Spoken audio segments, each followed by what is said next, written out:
on Miss Katie's speech, we're going to do something a little bit different. We're going to have a special interview today with one of my really good friends, Scott Withers, here at Rafferty's in Athens, Georgia. I worked here since I was 19 in 2004, all the way up on and off through when I had my second child in 2015.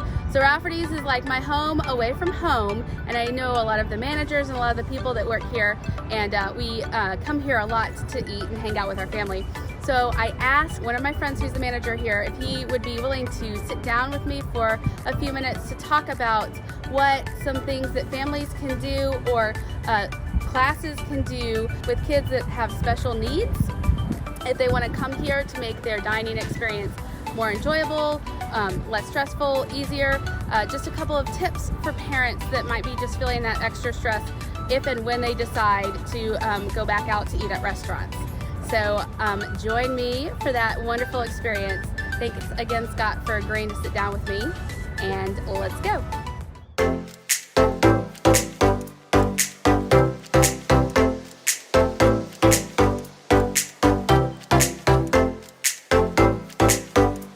Today, my guest star for Miss Katie's speech is a friend, longtime friend, Mr. Scott Withers. Hey, Scott. Hey, Katie. Thanks for having me. Thank you so much for taking some time out of your day to talk to me. You are so welcome. So, for those of you guys that don't know Scott, I've known him for like 15 years, yes, for really a minute. Close. Yeah. And he is one of the managers here at Rafferty's in Athens. And he agreed to take a couple of minutes out of his day today to talk to me and answer some questions that some people might have with kids with special needs. You guys have classes that come in here that are classes with kids with special needs that you help accommodate. And so he's taken a few minutes to answer some of those questions for us today. First, I want to ask, I know you guys opened up for dine-in. For dine-in. But you guys still are offering takeout and curbside and everything else? That's correct. We're doing curbside services and takeout services. But we're also letting people come in the dining room now. We have a lot of rules and restrictions we have to abide by to make sure we're staying safe. All employees are wearing their PPE, their masks, and gloves. We're taking temperatures of employees. If anybody's temperature is high, they're not allowed to stay and work, and we have to send them to a doctor, and then the doctor will determine where it goes from there. But we are, we're adjusting to what we have to do to stay safe because we want to make sure we're keeping our guests healthy as possible. And I know I saw a few minutes ago, I think one of the greeters wiping down the handrail. Yep, we're doing additional things like wiping down rails and tables. We have disposable menus. We offer disposable silverware and plasticware.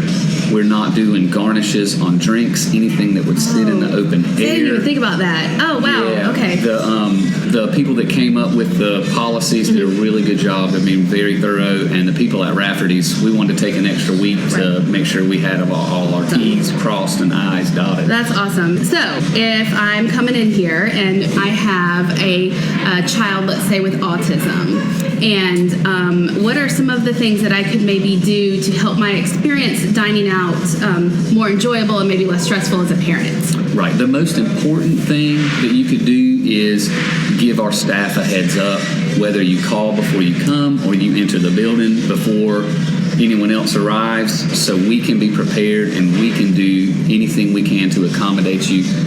Some of the things that I would recommend would be coming at a slower time of the day, which would be between 2 and 4.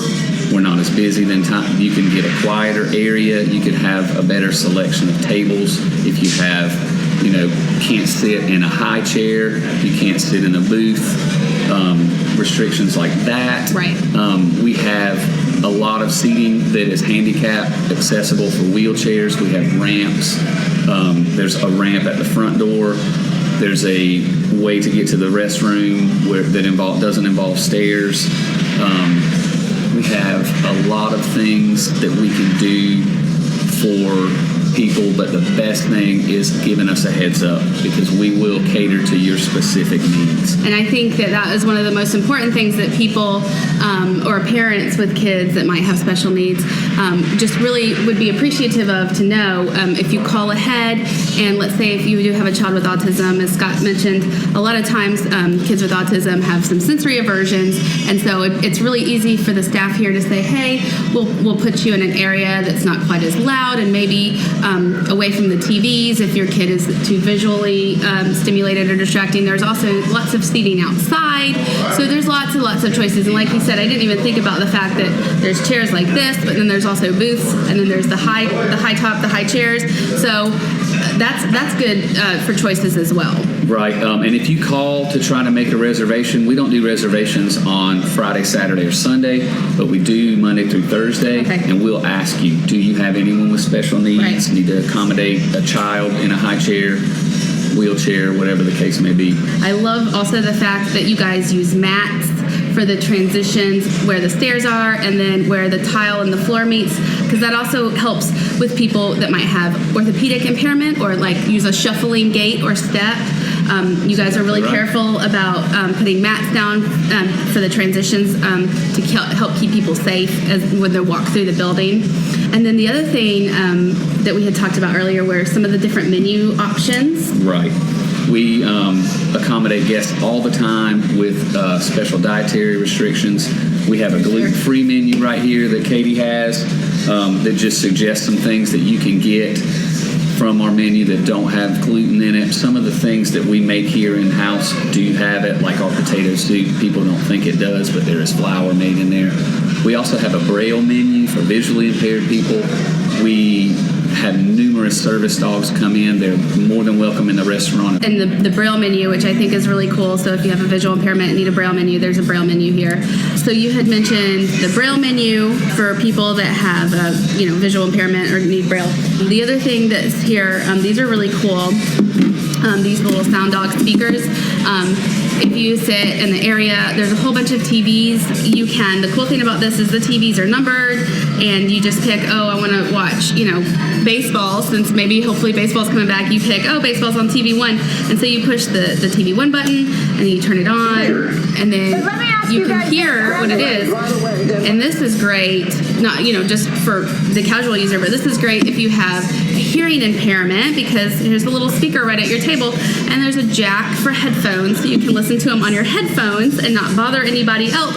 Or, once again, if you just have a hard time hearing the TV, right here, and this is a great accommodation for people that have, a hearing impairment. So, lots of really cool things. And then I do love the fact that almost everything here is made here. And so most of the staff and the managers are super knowledgeable about the ingredients. So I know a lot of... can't tell you those ingredients. No, trade secrets. But for example, like Scott was saying, if I come in here and I have a child that's really allergic to eggs, it's important, once again, to communicate, because, for example, our ranch dressing is made here and it has eggs in it. So that would be something that you would need to communicate with, but the staff is very, very knowledgeable about and helping you to navigate any allergies or dietary restrictions that you might have. That is exactly right, Katie. Another thing that I do when I go on the CBI trips, which is the community-based instructions trips, when I go with my school, sometimes if you have a student with severe dietary needs, for example, if they need their food blended, a lot of times what we've started doing is we'll bring a food processor with us, and restaurants are super happy, because not all restaurants might have a blender, because I think we talked about this, Rafferty's has not a traditional blender. That is correct. And so we've started bringing little food processors with us, and we'll just either find an outlet and grind up the food, or most of the time the kitchens are super happy to grind it up and bring it out. Right. And so I know in the past you guys have had some school classes come in here with kids that are in self-contained in the self-contained classroom to work on, eating in a restaurant and how to order and just being, social in a public spot. And so I know when that happens, you guys, they usually call, right? They'll call the beginning of the week, and they come on Friday, and we will set aside a section for them to have all of themselves. They'll have multiple servers, so they feel they're getting that experience, like you were saying, of taking care of themselves. They have their own money. They're presented with their own check. They pay their own bill. Oh, that's and it's awesome. really good. It's so great to have them out too, and their teachers and caregivers are wonderful too at accommodating. It is a treat for us to be able to have them and for them to want to come and see us. So when they come, the kids pay for their own meal, and so they practice counting the money and they practice making change, that's fabulous. Instead of all one check and the teacher would pay for it, taking care of it. That's right. They try to get them the experience, and I think they really enjoy themselves. Right. We definitely enjoy having them. And then, of course, on top of that, if you guys have kids with special needs that maybe would need pictures to help them make choices, I know, just as an aside, you can ask your speech therapist or your special ed teacher to help you make those, and that's just another way they can come when they come to order food. We use sentence strips or pictures. That way, as another level of independence, like Scott was saying, they can pay for their food and practice counting money, but then they can also practice ordering and saying, I want a Coke to drink, or I want chicken fingers and fries, and just that language and interaction is so valuable. Right, and we will streamline or cater a specific menu to you if you give us a heads up. Awesome. So again, it's the same. We'll do anything we can to make it better as long as we've got time to prepare. I love that I got to sit down with Scott for a little bit because I do think that Rafferty's does a really good job with really helping out some special needs populations and really making it so that it's not so stressful for when those families need to go out to eat. And I really appreciate you taking the time, not only if you come to Rafferty's, but if you go out to eat, just some good tips. We just love having everybody out. We've been here almost 40 years now. That's right. And we're a big part of the community. We are a big part of Watkinsville and Athens, and we want to treat everybody in here like family. And I know there's an employee here currently that was also involved with ESP. That's so correct. You guys also really support continuing ed and continuing job skills. That's right. after school, which is awesome. Once again, it's just so awesome to see. Well, Scott, I want to thank you so much for taking a few minutes just to talk about some of the accommodations that families can have when they come here. And I know you're busy, and I know you've got 100 things you've got to do. So I really appreciate you sitting down with me. It was such a great time being here. Thanks for letting me come in and speak to everybody. We have a little bit different hours of operation. We're 11 to 8 right now. Okay. Like I said, we are doing the dine-in limited. But to go and carry out is a full ordeal. I do see that there's every other table has a sign on it that says no seating to keep the 6 feet or more social distancing. And we've got to stand firm on those things. Of course, here at the RAF. So once again, Scott, thank you so much. I appreciate you taking some time. And hopefully I'll see you later. Yes, you will. Take care, man. Thanks so much for tuning in today, guys. And I hope to see you next time. And remember, stay safe. Love you. This has been a Broken Toys studio production.